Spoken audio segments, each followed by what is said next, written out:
It's time for Stars on Sports, a podcast radio show dedicated to sharing stories about our athletic program at Lansing Community College. LCC Athletics has a strong tradition. 23 national championship wins. Over 170 All-Americans. 19 MCCAA All-Sports trophies. Stars on Sports will introduce you to individuals that have contributed to our program's success and give you the backstory on what it takes to develop it. We'll also dive into and break down the topics and issues facing athletic departments across the nation and right here at LCC. This is Stars on Sports.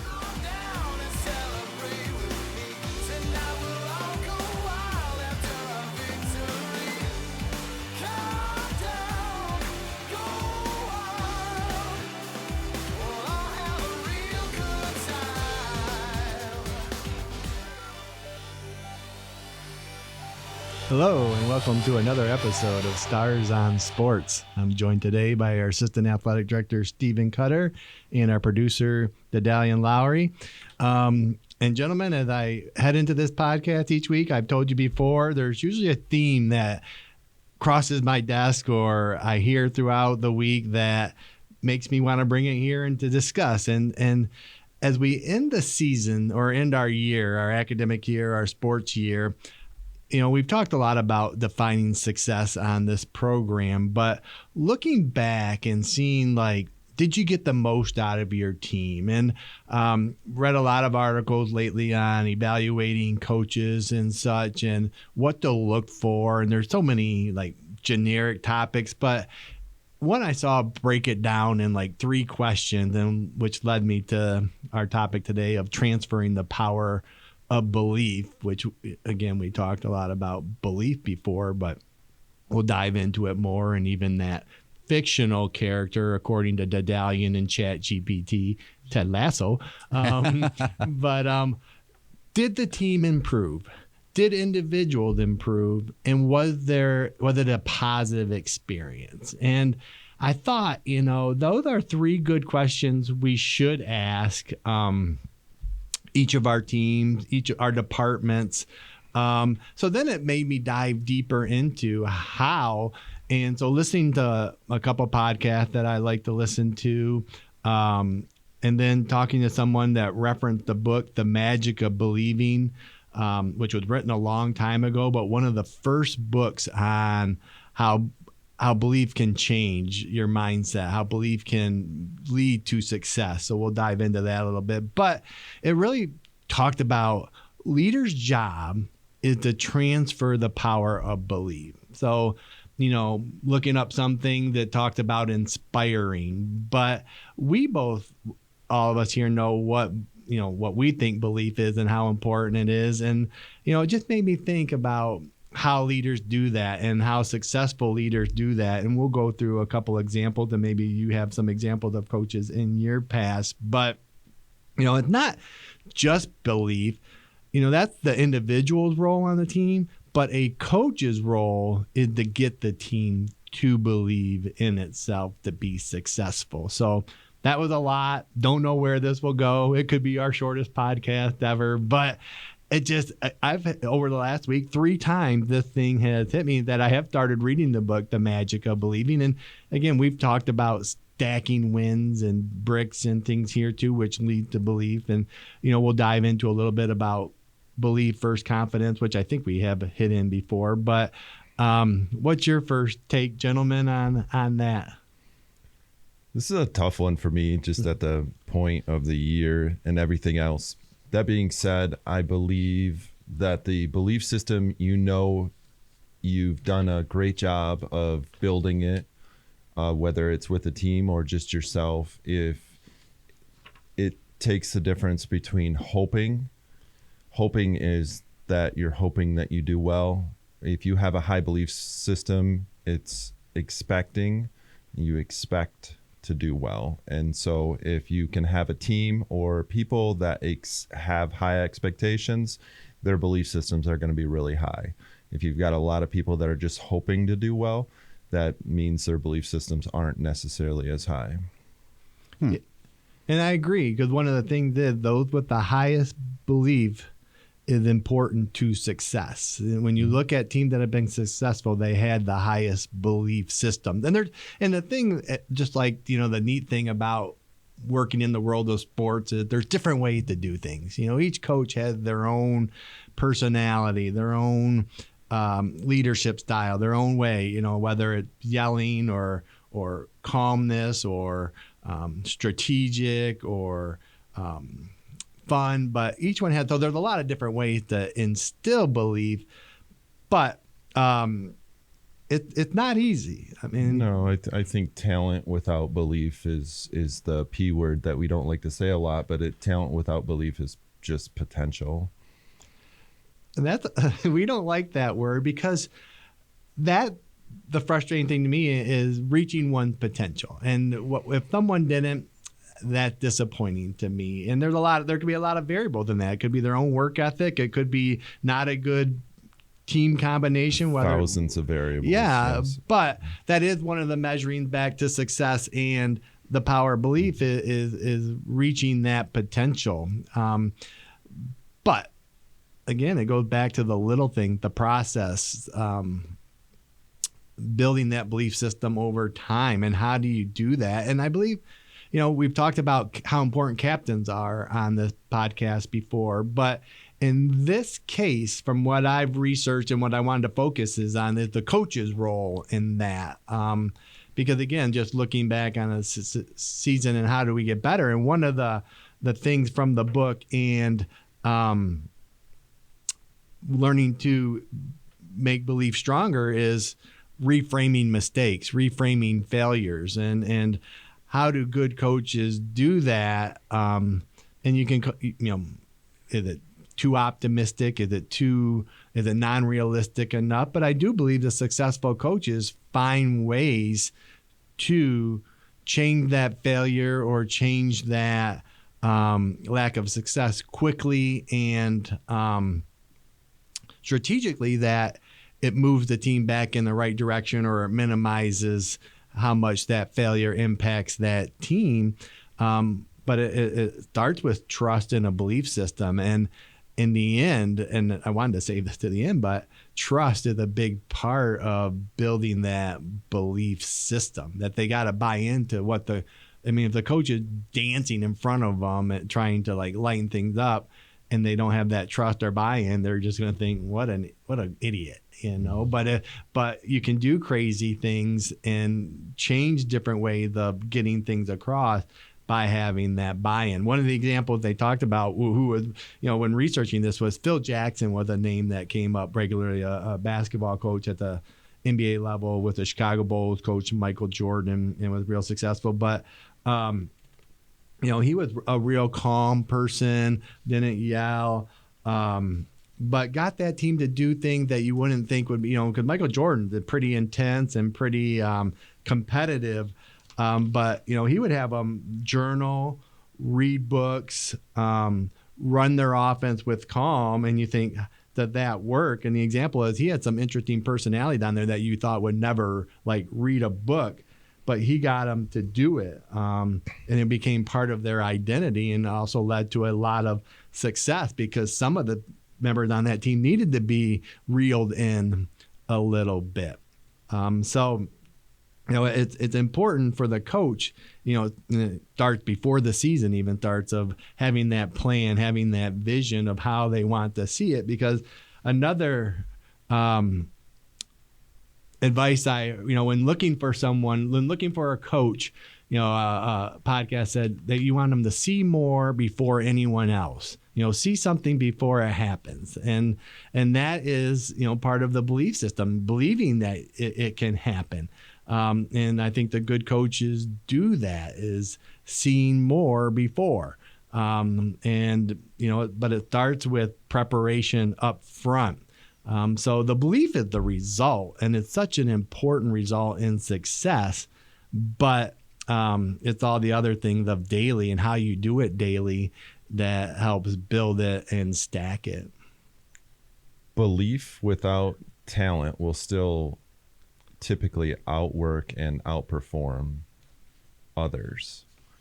Have you seen in your roles, have you seen teams that have maybe not had as much talent but have performed at high levels because of belief systems that have been either put in from maybe a young age at the youth programs or at the high school level?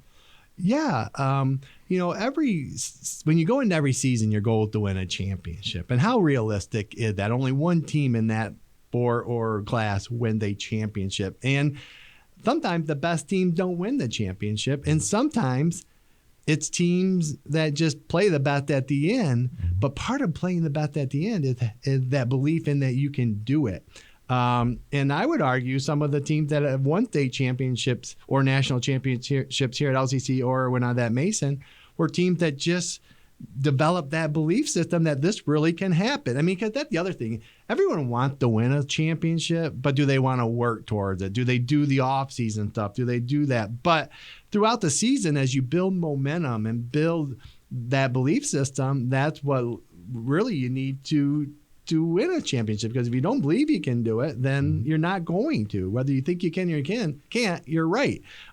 So I have seen teams. In my first year here, our women's cross country team just got better as the season went on and just gelled and believed in each other as runners. And there was no really star runner, and they ran as a group and peaked on the right day. But I had a bowling team and a high school level that just, started to believe. I feel like you're throwing this at me now. So yeah, you guys are actually describing my bowling team. We are not the most talented group, but we managed to made it to the final roll off at LCC's bowling league. 3 years now. We ended up being second place the very first time we got in, and then these last 2 years we won the championship. Definitely not the most talented. I'm not going to say that we don't have good players, because we do. I got two guys that are awesome. Myself and the other two individuals on our team, not as brilliant when it comes to the talent side of things. And it's kind of funny that you're talking about captain versus coach, because I am the team captain, but I don't consider myself a very good coach. But we do have a guy who's almost an unofficial coach on the team. And he tends to be more positive about winning than anybody else. Now, myself, when we got to this last year, we actually just were at the complete bottom in the first half of the season. And then I came in, I was like, we can still do this. We've got another half of the season, and whoever wins this half, we can do this. I will say that's where the belief came in. And I think we started to just really kind of pile it on from there. My question, though, is when you don't truly believe as the team captain or coach, how do you convince yourself? You typically, at least in my research, it typically doesn't happen. And so we're talking about the positive sides of the belief system, but there's the other side of the belief system that is not positive. And if you don't have a strong belief system in whatever it might be, that's why you see teams, programs struggle year after year after year, because it is contagious. Just like the positivity thing can be contagious to leading to positive outcomes and experiences, the negative piece is very contagious too, and will lead most often to negative outcomes, negative experiences. And you see that in sports a lot with programs that struggle. And it doesn't matter who the coach is or who the team is. It's a belief system that this program is bad, broken, and it just keeps repeating the process. And so you need to have a strong leadership role in the belief system. And I agree. There's a lot of things that take to be successful and win a championship: luck, talent, leadership, positivity. And so that, to your question, is if you don't believe in the team, you're not winning a championship. But can it change? It takes a lot. It's back to getting back to the basic and restacking those bricks and finding wins, finding ways to change that belief system. So depending on when that happens, but frankly, most teams by 2/3 of the season probably know where they're at, and it's going to have to be little changes that make that belief system change so that you can successfully make a run in the postseason. And when you said that, though, when you said believe in the team, see, that's kind of, I think, where my belief system as the team captain was different, because I did believe in the team. I thought the team could do it, but I wasn't exactly believing in my own abilities. And this is where it's going to be a little bit different, because most of the time your coaches and your team captain, well, I guess the team captain would play, but your coach isn't going to be playing on the team. So I believed in the team.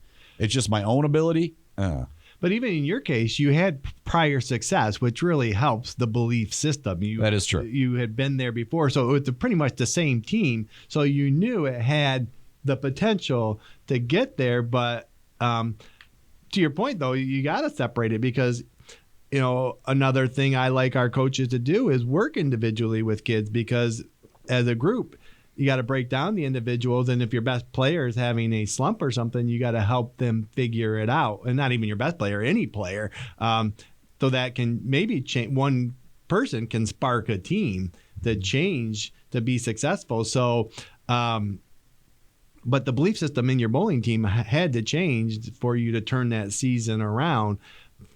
Fortunate for you, you had the past experience, I believe, that you knew this team could be successful. To Cutter's point, those teams that haven't, it's even harder but it still starts with the coach, because the team itself doesn't know any better. Sure.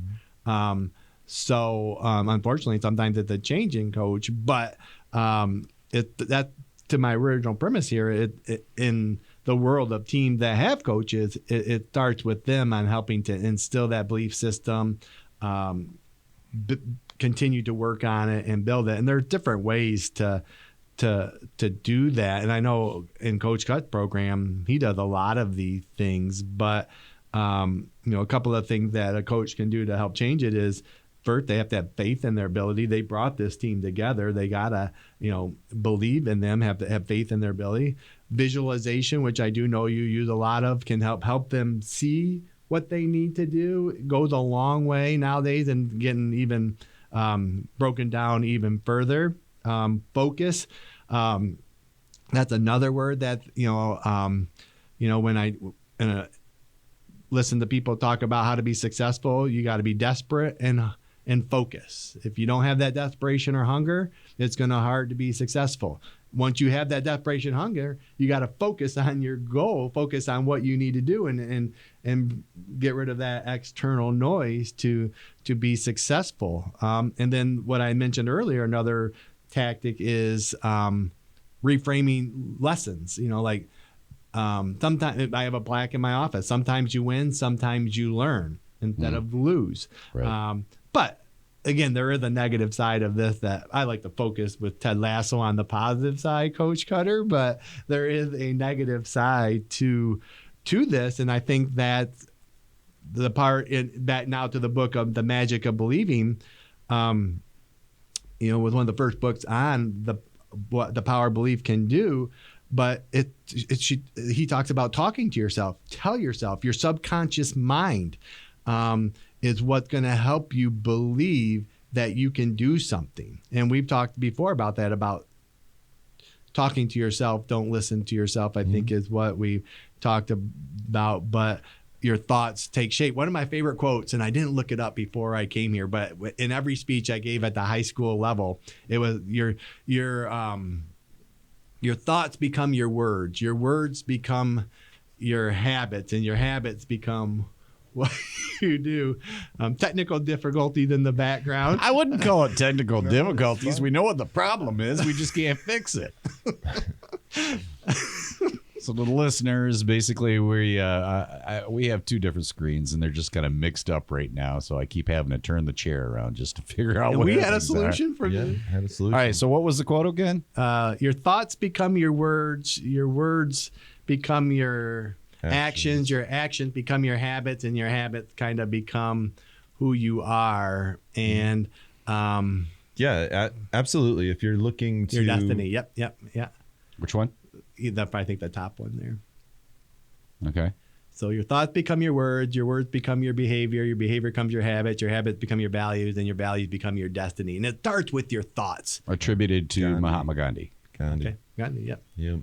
So, but if you're looking to turn around a team, a program, a business or anything else and you haven't had success, yes, the visualizations are super important.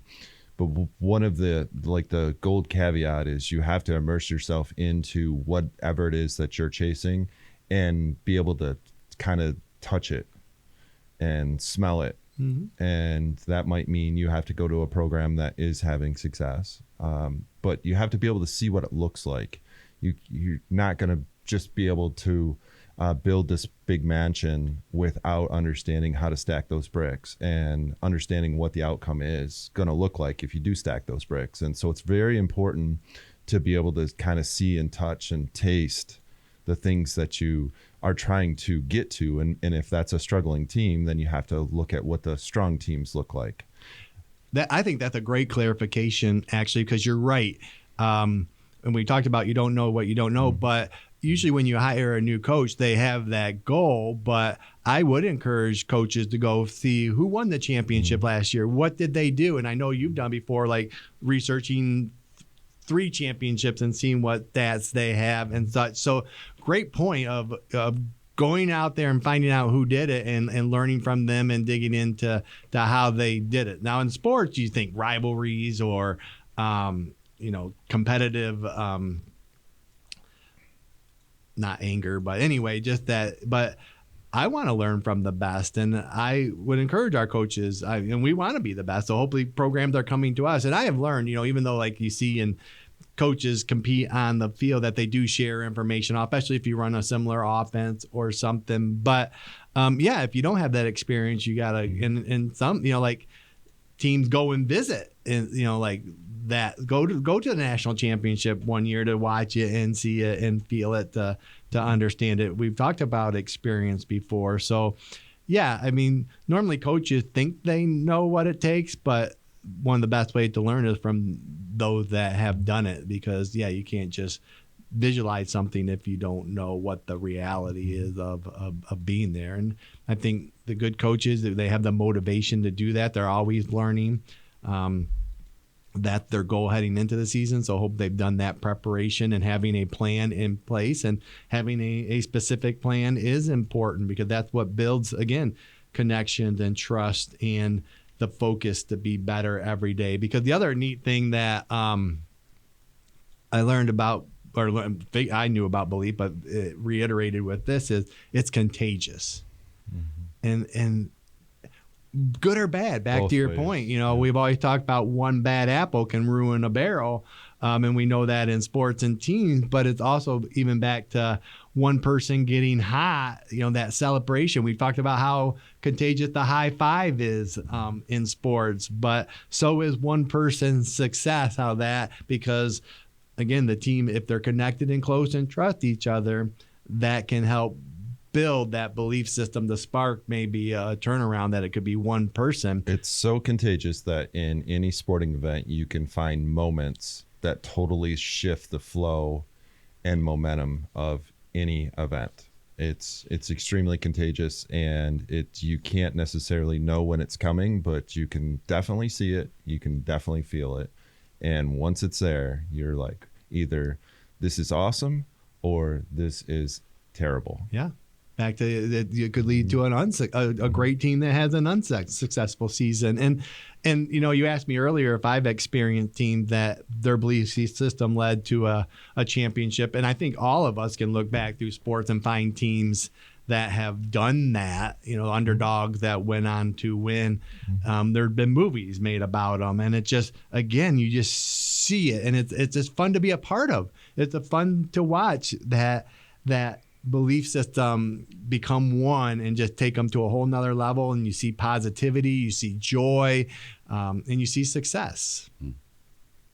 Cool. So there's so much more we could dive into this. I didn't even get through half of my notes, but again, just a good conversation as where I'm at in our school year, as I reflect on our year and our, trying to help our coaches be better on what we need to look for specifically in our programs, and even on, we continue down the path of being better leaders. How does that take place? And I think for all of us, especially, even our love for Ted Lasso, which we didn't even dive into today, is believing.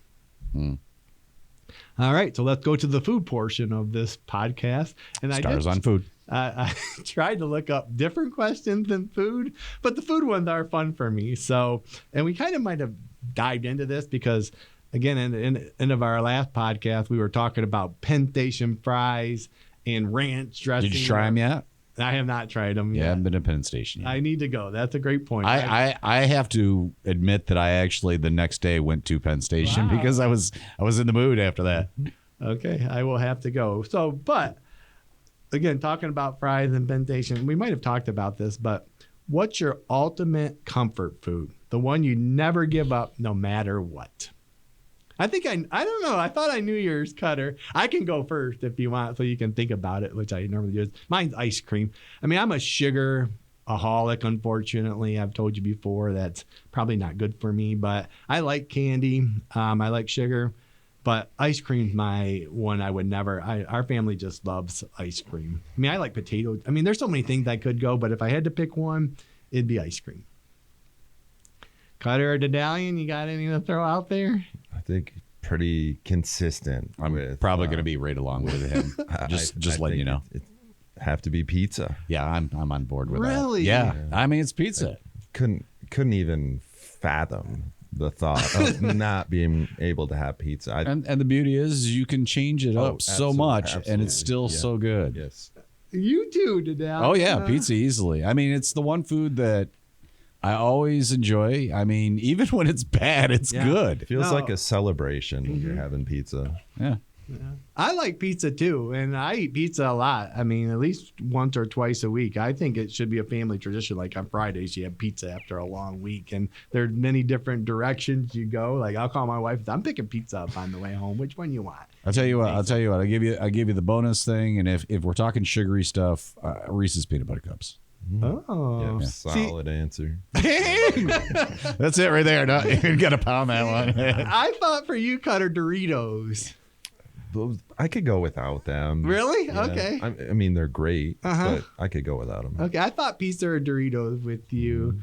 I thought it'd be a little more extravagant for you, Daedalian. Something I didn't like or from but pizza. It's pizza, man. Okay. I mean, the only other thing I could think of that I might say would be subs, but Okay.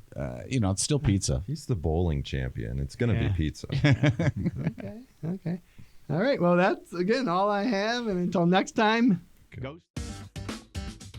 Stars on Sports is recorded live at the WLNZ studios. Engineering and production assistance are provided by Daedalian Lowry. You can listen to this episode and other episodes of Stars on Sports on demand at lccconnect.org. To find more information about our athletic program, visit lccstars.com. Thanks for listening. Go Stars!